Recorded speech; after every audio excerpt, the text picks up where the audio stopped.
There's this idea in Jungian psychology called the circumambulation. And Jung had this idea that you had a potential future self, which would be in potential everything that you could be. And that it manifests itself moment to moment in your present life by making you interested in things. And the things that you're interested in are the things that would guide you along the path that would lead you to maximal development.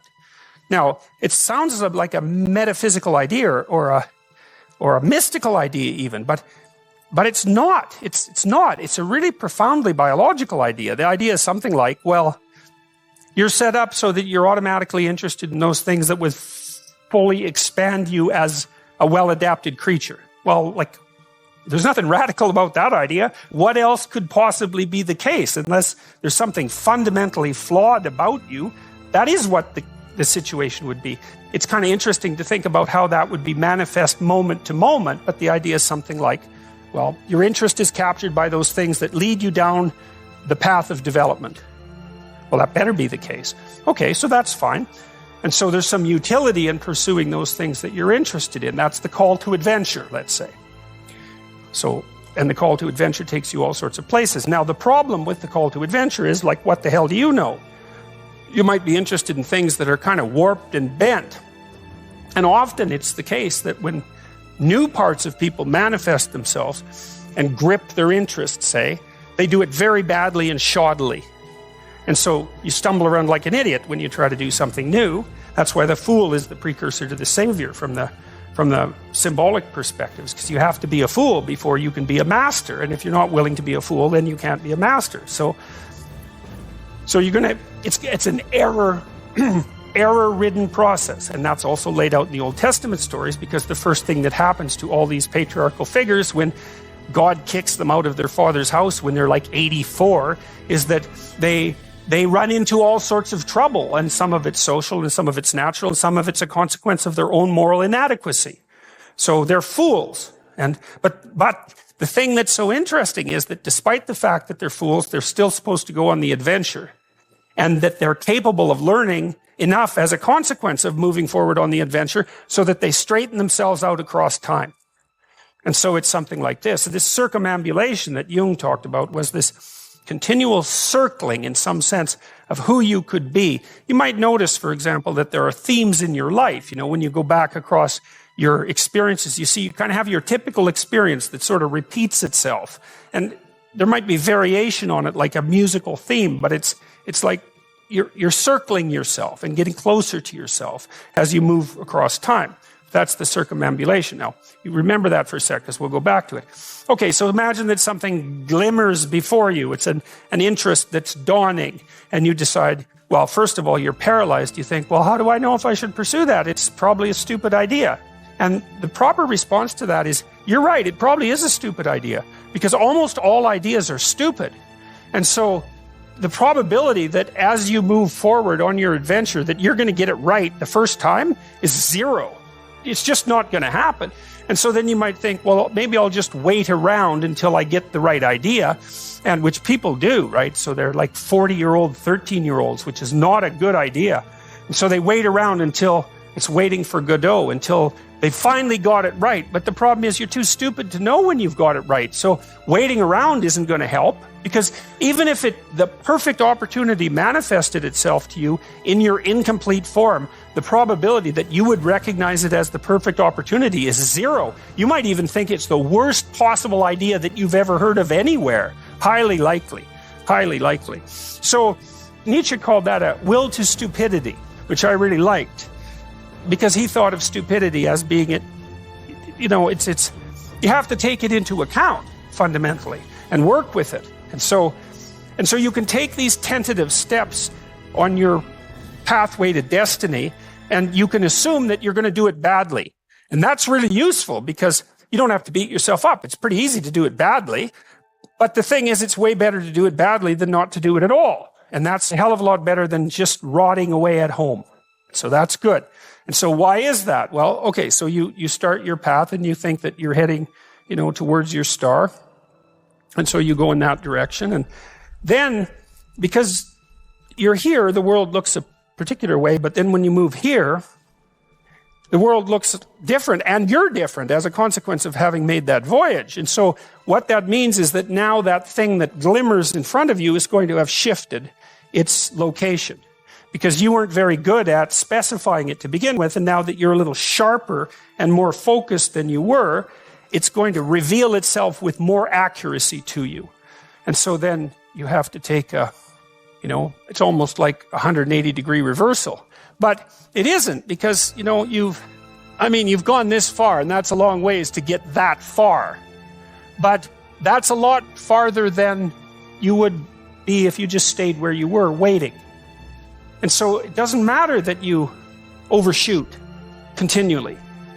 Because as you overshoot, even if you don't learn what you should have done, you're going to continually learn what you shouldn't keep doing. And if you learn enough about what you shouldn't keep doing, then that's tantamount at some point to learning at the same time what you should be doing. So it's okay. Now, what's cool about it, though, I think, is that as you progress, the degree of overshooting starts to decline, right? There's nothing hypothetical about that. As you learn a new skill, like even to play a song on the piano, for example, you overshoot madly. You're making all sorts of mistakes to begin with, and then the mistakes, they disappear. There's a great TED Talk, I think it was, about this guy set up a really advanced computational recording system in his home and recorded every single utterance his young child made while learning to speak. And then he put together the child's attempts to say certain phonemes and put them in a list, and you can hear the child deviating madly to begin with, and then after hundreds and hundreds of repetitions, just zeroing right in on the exact phoneme. So you might not know this, but when kids babble, because they start babbling when they're quite young, they babble every human phoneme, including all sorts of phonemes that adults can't say. And then they die into their language, so that after they learn, say, English, then there's all sorts of phonemes they can no longer hear or pronounce. But to begin with, it's all there, which is really quite interesting. But as they learn a particular language, they zero in on the proper way to pronounce that, and their errors minimize. And every time you learn something, that's how it is. And that's really useful to know, too, because it means that it's okay to wander around stupidly before you fix your destination. Now, you see that echoed in Exodus, right? Because what happens is that the Hebrews escape a tyranny, which is kind of whatever you do personally and psychologically when you escape from your previous set of stupidly held and ignorant and stubborn axioms. It's like, away from that tyranny. It's like, great, I freed myself from that. Well, then what? Well, you think, well, now I'm on the way. It's, no, you're not. Now you're in the desert, where you wander around stupidly, and worship the wrong things until you finally organize yourself morally again and head in the proper direction. So that's worth knowing, too, because you think, well, I got rid of a lot of things, excess baggage that I didn't need in my life, and now everything's okay. It's like, no, it's not. You've got rid of a whole set of scaffolds that were keeping you in place, even though they were pathological. And now you have nothing, and nothing actually turns out to be better than something pathological, but you're still stuck with the problem of nothing. And that's exactly why Exodus is structured the way that it is. It's that you escape from a tyranny. It's, hooray, we're no longer slaves. Yeah, well, now you're nihilistic and lost. It's not necessarily an improvement. It's also useful to know that, because you can also be deluded into the idea that, imagine that you're trying to become enlightened, which might mean to turn all those parts of you on that could be turned on. You think, well, that's just a linear pathway uphill. It's just from one success to another. No, it's not. It's like, here you are, and you're not doing too badly, and the first step is a complete bloody catastrophe. It's worse.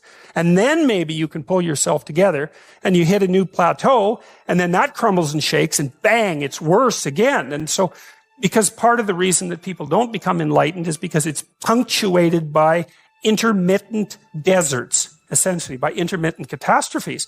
And if you don't know that, well, then you're basically screwed, because you go ahead on your movement forward and you collapse, and you think, well, that didn't work, I collapsed. It's like, no, that's par for the course. It's not indication that you failed, it's just indication that it's really hard. And that when you learn something, you also unlearn something. And the thing you unlearned is probably useful, and unlearning it actually is painful. Let's say if you have to get out of a bad relationship. There isn't any relationship that's 100% bad. And so when you jump out of it, well, maybe you're in better shape, but you're still lonesome and disoriented, and you don't know what your past was, and you don't know what your present is, and you don't know what your future is. That's why people stay with the devil they know instead of, looking for the devil they don't know. So anyways, the fact that you're full of faults doesn't mean you have to stop. And thank God for that. That's a really useful thing. And the fact that you're full of faults doesn't mean that you can't learn. And so you can posit an ideal, and you're going to be wrong about it, but it doesn't matter, because what you're right about is positing the ideal, moving towards it. If the actual ideal isn't conceptualized perfectly, well, first, surprise, surprise, because what are you going to do that's perfect? So it doesn't matter that it's imperfect. It just matters that you do it and that you move forward. So that's really positive news as far as I'm concerned, because you can actually do that, right? You can do it badly. Anyone can do that. So that's useful.